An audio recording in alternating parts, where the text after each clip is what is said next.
bonjour, malgré l'orage, malgré le tonnerre que vous entendrez peut-être de temps en temps, je vous ai promis de vous présenter un beau livre sur Macross. Et bien voilà, on y est. Voilà.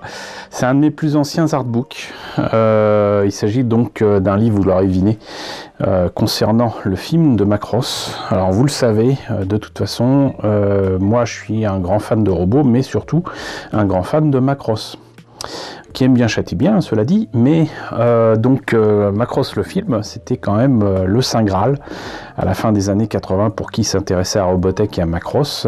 Et donc voir le film déjà, c'était quelque chose, mais en plus avoir des documents autour du film, c'était encore mieux. Alors moi, j'avais réussi à obtenir les animés comics de Macross, je vous les présenterai un jour quand je les ramènerai de Paris, mais j'avais réussi surtout à trouver quelqu'un qui vendait ce superbe artbook doré, énorme, très complet sur le film de Macross, et il me le fallait absolument. Ça fait partie à la fois de mes grandes fiertés et comment dirais-je, de mes grandes déceptions, parce que j'ai cédé à l'envie de posséder ce livre, et je l'ai payé beaucoup trop cher. Et ce gars, dont le nom m'échappe totalement, proposait ce livre à un prix affreux de 800 francs. Alors, pour ceux qui se demanderaient, le prix original est de 8800 yens. Hein, voilà, 8800 yens. Ça fait on va dire dans les 80 euros, ce qui fait, si je ne me trompe pas, un petit peu plus de 500 francs. Voilà. Pour l'époque, hein. Donc, parce que ce livre-là, par contre, était effectivement vintage. 800 francs, c'était quand même pratiquement 2 fois plus cher que le prix japonais. Et je me suis dit, allez, c'est une occasion qui ne se représentera pas. Je ne pouvais pas savoir à l'époque que ce livre allait être édité. Je ne savais pas qu'il y avait moyen de l'avoir moins cher, et surtout je n'avais aucun canal à l'époque pour avoir ce genre d'objet directement depuis le Japon. En plus, il était déjà difficile à trouver puisque ça avait été édité en 84-85 au Japon, et là on était en quoi, 90-91. Donc voilà. Donc j'ai cédé à la tentation, je l'ai acheté beaucoup trop cher selon moi, mais ça reste quand même un document absolument magnifique.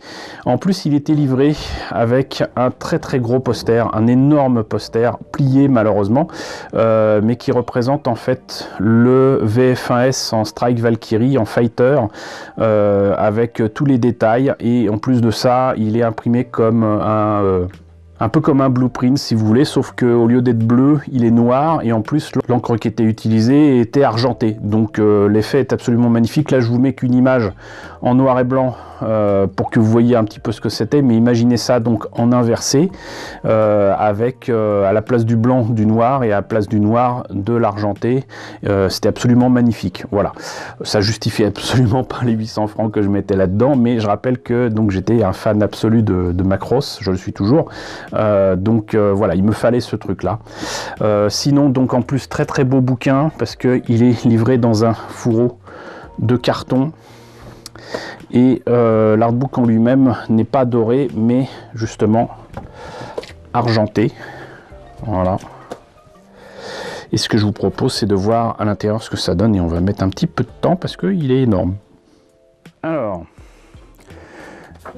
vraiment bouquin de luxe, hein. C'est pas le genre de truc qui est imprimé d'habitude au Japon, donc c'était effectivement très cher, mais c'était justifié de mettre 8800 yens le bouquin. Voilà. Donc, ça commence très fort avec le SDF1, la table des matières, quelques dessins promotionnels qui annonçaient la sortie du film. Voilà, ça c'est une image que j'aime pas trop, qui est certainement une des affiches, un des posters du film, mais je sais pas, pour moi c'est pas vendeur. Quelques croquis, quelques dessins donc concernant le film, puisque là ce n'est pas, contrairement à ce qui se faisait en fait à l'époque au Japon pour beaucoup de séries qui avaient du succès ou pas, que ce soit du Gundam, du Conan le fils du futur, ce que vous voulez, Idéon, vous aviez des films qui étaient en fait des compilations des épisodes télé et qui sortaient au cinéma tel quel. Alors du coup ça impliquait que le format était celui de la télévision et non pas cinéma. Ça impliquait aussi que le son était souvent mono. Là on a quand même un film qui était fait de A à Z pour reprendre les éléments de Macross, la série télé, mais en mieux et largement mieux. Il y a 2 films en 1984 lors de la sortie du film de Macross qui ont marqué le public japonais qui aimait l'animation. C'était Nausicaa de Hayao Miyazaki et le film de Macross. Pour autant, il y a certains éléments qui sont restés identiques, hein, notamment pas mal de musique. Donc vous voyez que le design des Entradi et des Metlandi ont changé, les costumes des pilotes ont changé également, et là on a littéralement tout le film, pas image par image, mais pas loin. Donc là vous devinez bien que, en plus pour moi qui n'avais pas nécessairement vu le film, en tout cas pas en bonne qualité, c'était énorme. Donc je vais passer ça assez rapidement parce que, bon, je ne vais pas vous raconter ce qui se passe dans le film, mais en gros on est en plein dans l'action, hein. Dès le début, le SDF-1 est déjà dans l'espace, il est poursuivi par les Entradiens, les escarmouches sont légion et sont régulières. Pour autant, un peu comme dans la série, certains Entradiens vont réussir à s'introduire dans le SDF-1 et vont tomber sur les Microniens. Et voir que des Microniens sont capables de vivre avec mâles et femelles sont capables de vivre ensemble alors que les Entradiens ne le sont pas. Les Entradi c'est les mâles, les Metlandi c'est les femelles. Voilà. Et donc toujours la fameuse scène de Macross où Hikaru Ichijo avec son VF1 arrive à sauver Minmay d'une mort certaine. Et ensuite sont coincés dans un coin du SDF-1 qui s'est transformé pour sortir son gros canon là. Et voilà, donc après il se passe plein de trucs. Relation Minmay, Hikaru.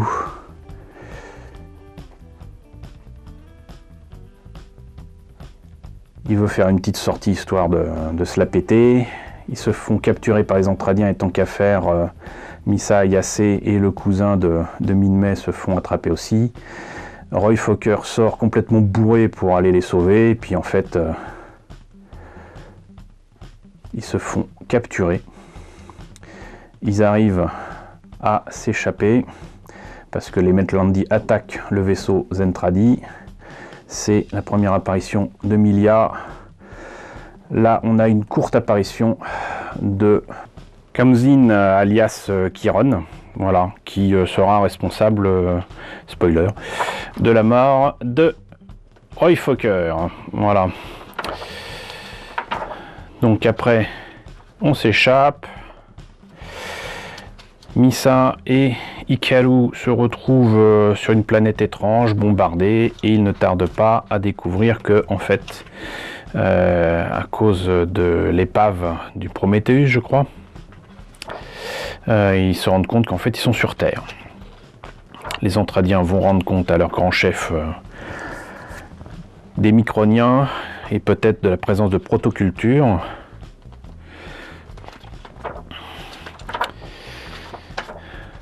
Misa et Hikaru vont découvrir une épave qui traîne au-dessus de l'eau et en fait vont déclencher un ordinateur qui va reconnaître des Microniens et soulever en fait ce qui pourrait très bien être l'Atlantide et peut-être même l'origine de la vie humaine sur Terre.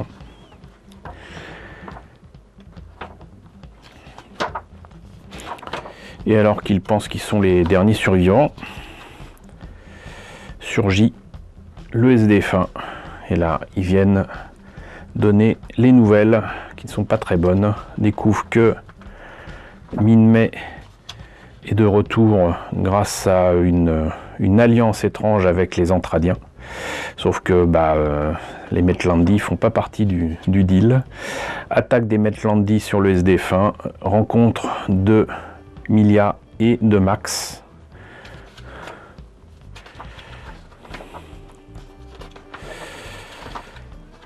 Et enfin, attaque vraiment terrible sur le SDF1 qui perd ses canons. Arrivée donc de la flotte Zentladi, avec donc cette alliance Zentladi et SDF1.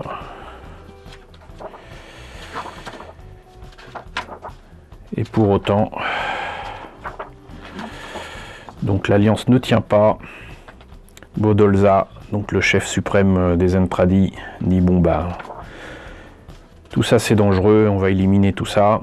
Finalement, des Metlandi et des Zentradi vont se rallier au SDF1 grâce à la chanson de Min-May, et c'est la grande bataille finale là. Voilà, grossièrement résumé le film de Macross. Il est superbe, mais c'est vrai que résumer tout ce qui se passe dans la série, c'était pas possible, mais c'est juste, même pour 84, graphiquement, techniquement, au niveau animation et tout, c'est quelque chose.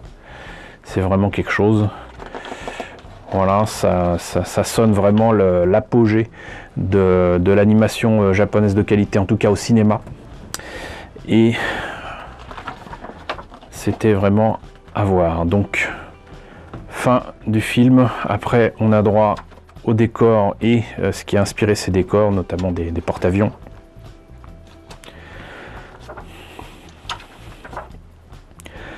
Là aussi, décor superbe, c'est ce qui fait souvent la différence entre une production animée et une autre, à savoir donc la qualité des décors. Ça se voit dans les Ghibli. C'est pas toujours génial, mais de toute façon, ça présentait un monde qui n'existe pas. Et vous voyez ça, bon, on sent que ça a été fait à l'aérographe et tout ça, mais c'est superbe.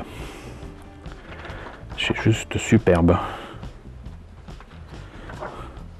Regardez-moi ça c'est photoréaliste, ça c'est quelque chose que j'aurais bien aimé avoir dans mes bouquins de SF, quoi.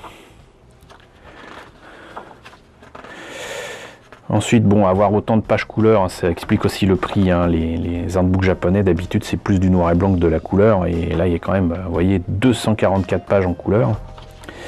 Et ensuite, donc, ils n'allaient pas imprimer en couleur ce qui était en noir et blanc. Donc, superbe dessin ici des personnages. Cara design de Haruhiko Mikimoto.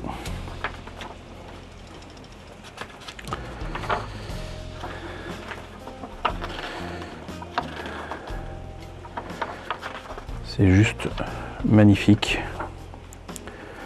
Et ça n'en présente qu'une petite partie de ce qui a été fait pour le film. C'est ça qui est dingue, quoi. Tous les personnages y passent.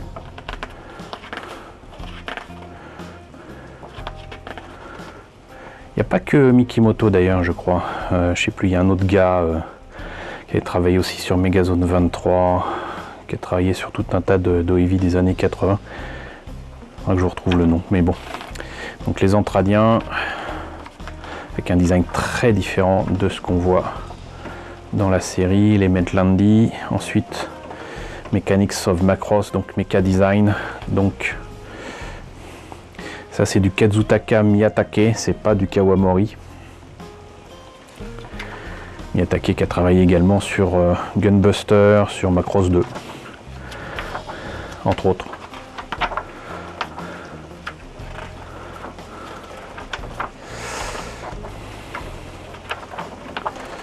Kawamori, lui, c'est par contre très clairement les Valkyries. Alors, je sais pas si vous entendez, mais là, il pleut et pas qu'un peu. Toutes les Valkyries modifiées, nouvelles de la série, donc VT1, VE1, que je vous ai présenté. La base zentradienne qui ressemble plus à une pastèque géante, mais c'est pratiquement de la taille d'une planète. Ça, c'est que des crayonnés, quoi, rendez-vous compte. Les vaisseaux zentradiens sont énormes aussi, le SDF1 est énorme. Mais imaginez un petit peu la taille des vaisseaux zentradiens qui sont pratiquement 20 fois, 30 fois plus grand. Là aussi, des vaisseaux différents, notamment pour les Maitlandy. Le méca design des Maitlandy est quand même un poil plus carré, un petit peu plus géométrique, surtout beaucoup plus propre que celui des Zentradi, qui fait beaucoup plus organique. J'espère que vous m'entendez correctement parce que je viens de m'apercevoir qu'en fait c'est pas de la pluie mais de la grêle. Mais on va faire la vidéo jusqu'au bout.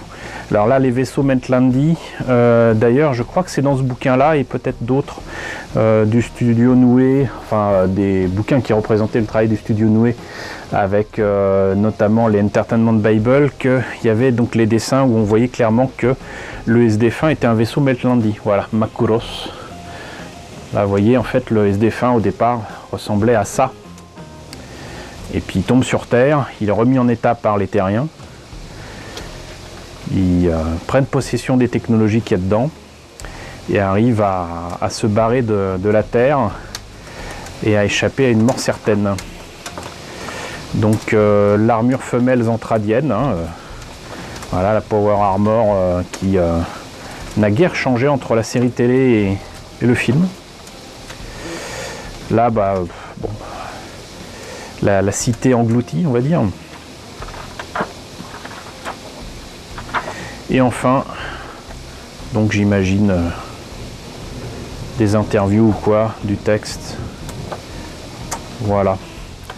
Bon, avant que mes vitres ne cèdent à la pression de la météo et de la grêle,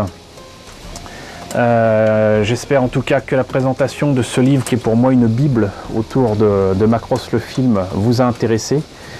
N'hésitez pas à me dire ce qu'il en est dans la section commentaires, n'hésitez pas à liker, n'hésitez pas à partager, n'hésitez pas à vous abonner si ce n'est pas déjà fait.